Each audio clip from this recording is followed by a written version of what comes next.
Alright, hello everybody. It's Fisher. If you've watched any of the videos on this channel, you would know me and my dad and all that.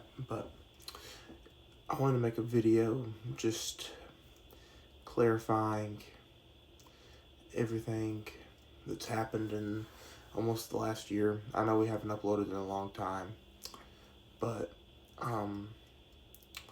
I don't know if you follow Ronnie on Facebook or did at some point or look at his Facebook from time to time, but Ronnie passed away almost close to a year ago now. I think it's like about 8 months, 9 months, something like that. He died April 13th, 2025. And for me, I knew that his health was on the lower end, but it always had been.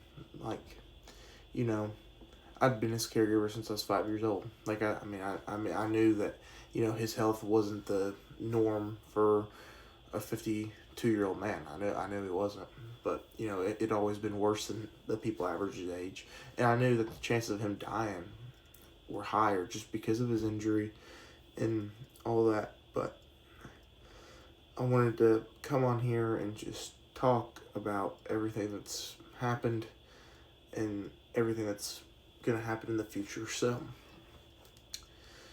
initially, we quit uploading videos at this point for a while. His health was declining, lost motivation for it. And, it was a rough couple years. Rough year and a half, really. I watched it go from, I don't feel good today, I'm not going to move around as much, to, I don't feel good today, I'm not going to move around much this week. I watched it come to a moment where it got to a point, because of a financial reason, a insurance reason, or whatever, it kind of felt like we were thrown out. We were the forgotten about ones in a way, because my dad's power chair broke down. I don't know what it is. I threw it away.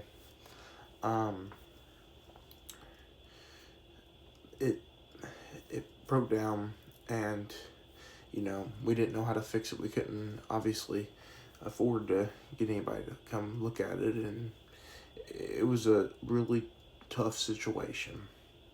And, he got couch bound, and, once you go from, I can move around, open, just like little things like go and open the fridge, transfer to the couch to go to sleep, or anything like that. Once you leave that period, your health just goes down the drain. Like, it's, there's an anger inside, but, I tell myself every day that there's so many people in this situation that I was in, and I'm going to talk more about that later. But, my final words with my dad.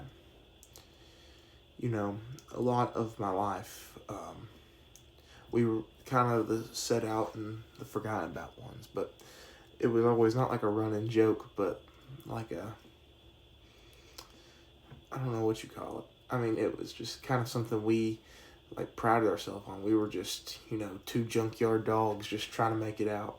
And for me, my pathway was football, and it still is. At the moment, I'm going into my senior year of high school. I have 7 Division I offers, and, man, it's an opportunity that he really built. He started my whole football journey. He told me, you're a big kid, you have a shot here. But yeah, and then I started working out. I moved to Alabama after my freshman year, and everything just started to go up there. And, everything I do with the sport is one goal, and it's to have a name that matters so I can create something.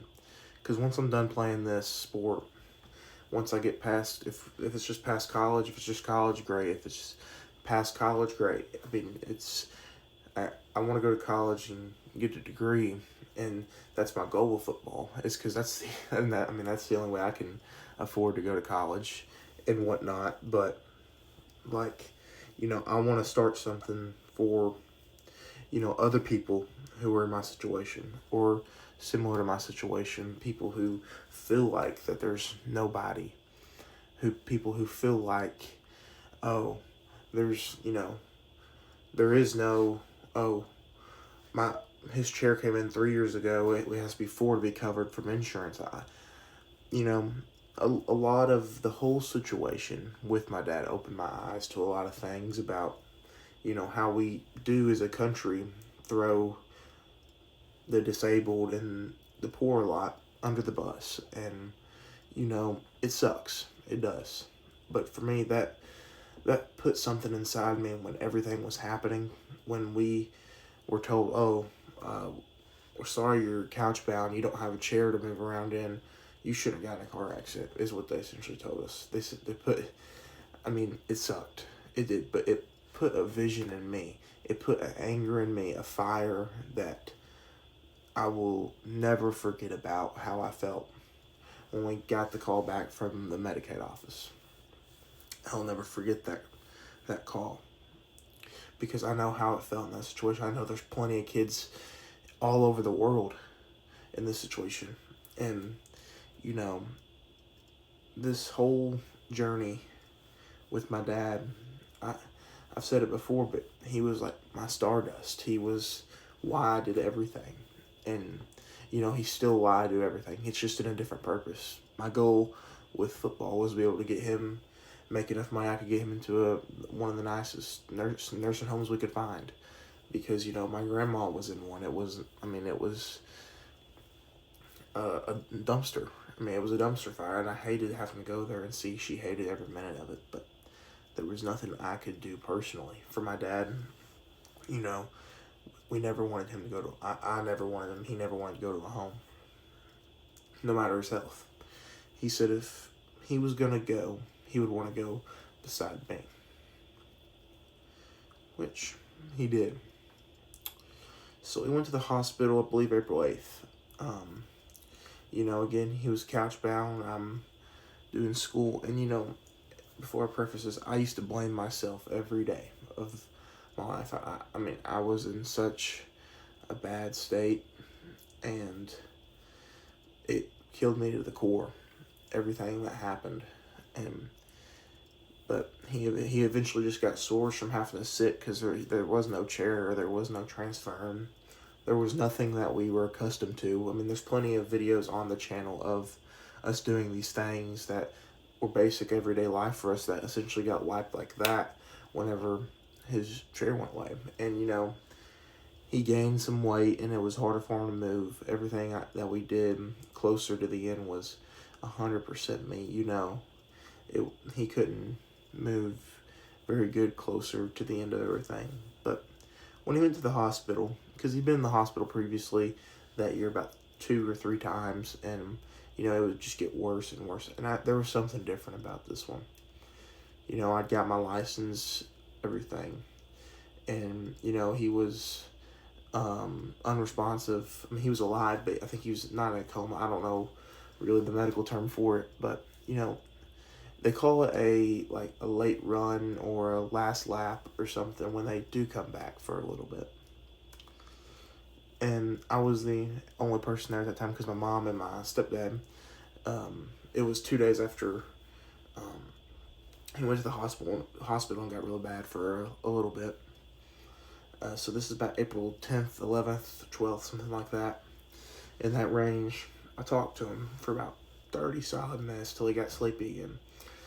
And that was the best conversation I ever had with my dad. And anytime I feel negative about myself in a way about everything that happened, what could I have done differently?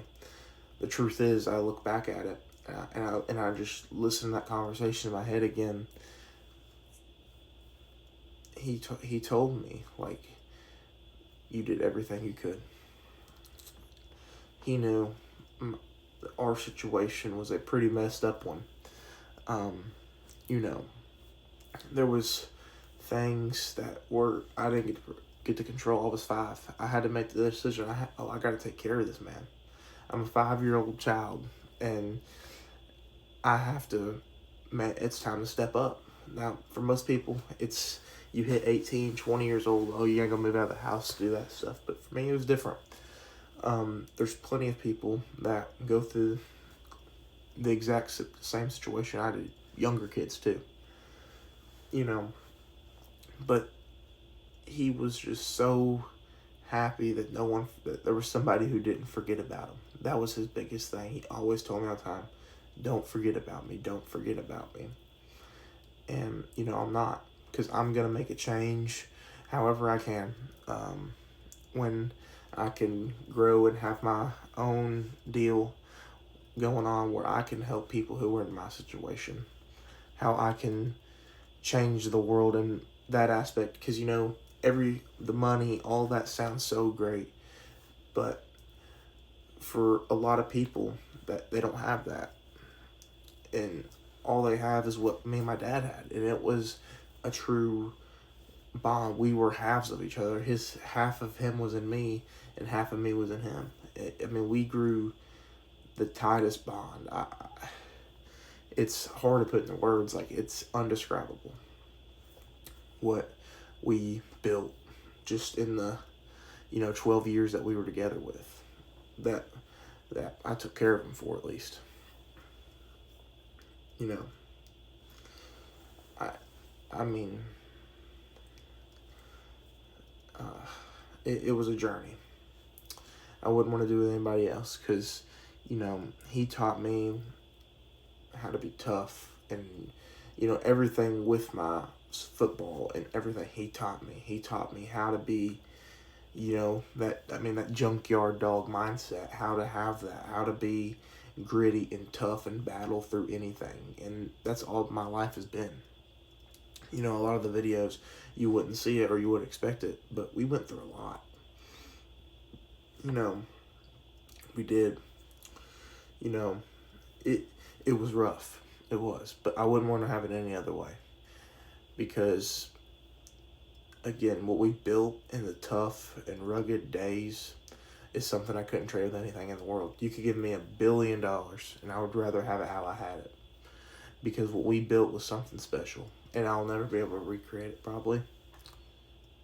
And I just wanted to come on here and say I love you, Dad. I'm going to put this video on the channel. I'm going to put some, old memories of pictures, old videos on the channel, everything on this video so y'all can watch. And I hope y'all have a great day, great night whenever you watch this video. And also, there might be, upload-wise, I don't know, probably not. This might be the last thing on this channel. But, yeah, I hope y'all have a great day, great night, and I'll see y'all later. Bye-bye. The one thing I can tell you that I would not ever want to do this life without him. I love you.